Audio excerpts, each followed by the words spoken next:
you know what? That didn't, surprisingly, that did not have the same effect as a rap video. Wow. That, dang. More money, more problems. I'll stop, sorry.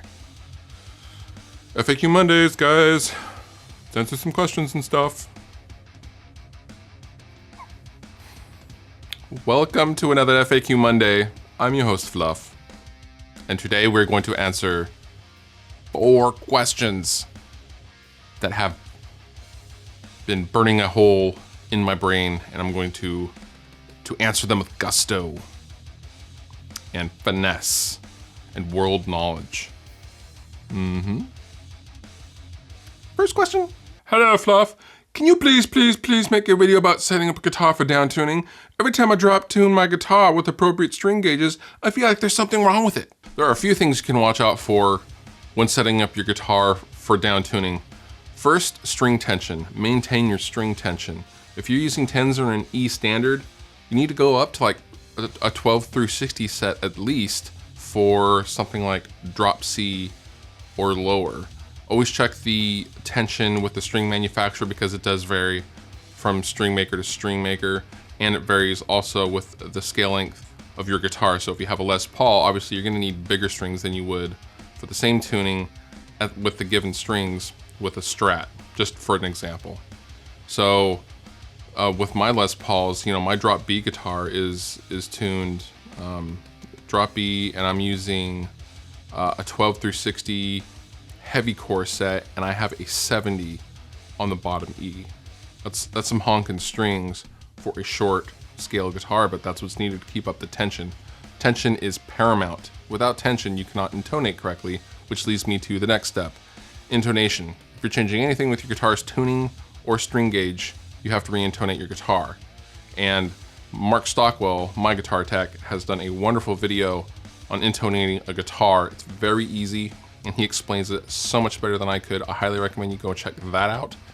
And really, that's all you gotta watch out for. You do have to adjust your string height if you're beefing up your strings, but I do it in that order. I beef up the strings, detune, set the action, and then intonate last, because the intonation is what's gonna make all the chords sound in tune, yada, yada, yada, and all that kind of stuff. Thoughts on Jackson guitars? I like Jackson guitars. I don't have a problem with them.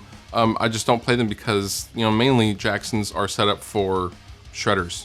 And clearly, I am not a shredder.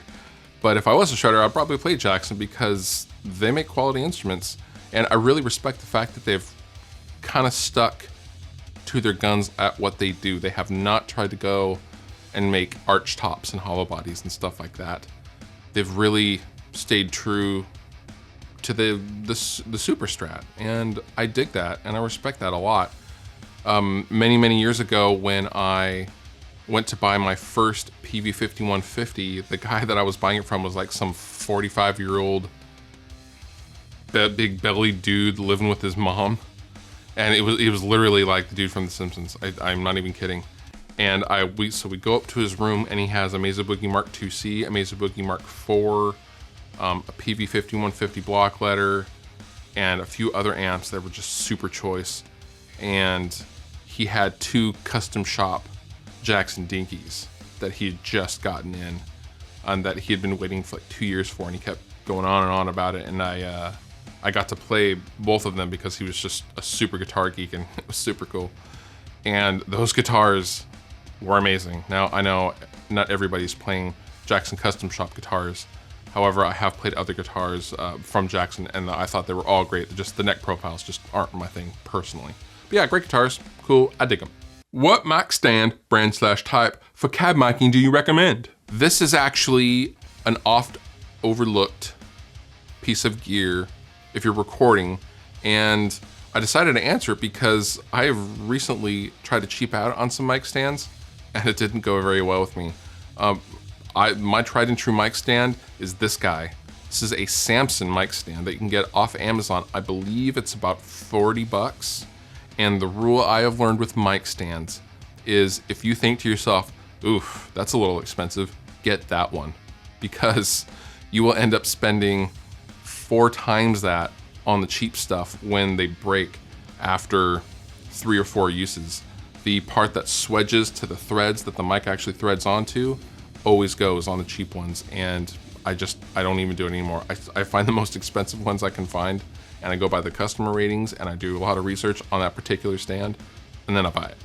Don't ever buy the cheap stuff. Don't ever buy them, those no-name ones off eBay. Just don't do it. The same with guitar stands, really. The rack stands, get the expensive stuff because it will last and you pay for it once. Hey Fluff, what's your opinion on the Boss MT2 Metal Zone? It's a classic. What are you really gonna say about it? I used to gig with one for many, many years with my old hardcore punk band. I used to have a Boss Metal Zone or a Boss Heavy Metal. I actually like the Heavy Metal a lot.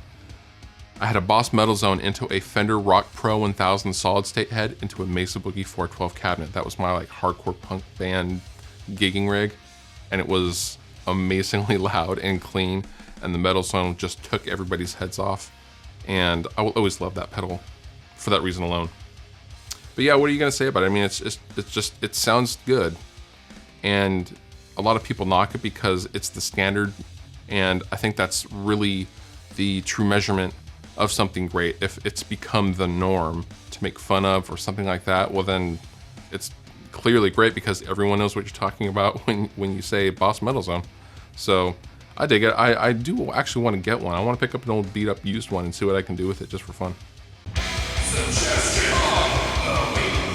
My suggestion to you this week is to check out the new series from Metal Sucks featuring my man Glenn, The Week in Metal. And this is a hilarious weekly recap on everything in the metal world on a weekly basis. It's so full of win. I love it. Glenn is the man, funny, honest, and please check it out and give them a subscribe over there because they don't have very many yet. That is all I have for you guys this week. My name is Fluff. I thank you so much for watching, and I'll see you next time.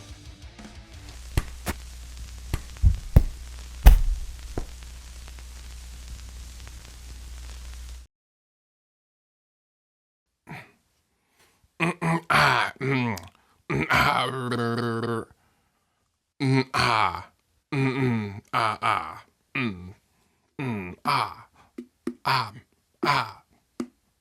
don't even know what I'm doing. What am I doing? Coffee's getting cold. I should drink it more.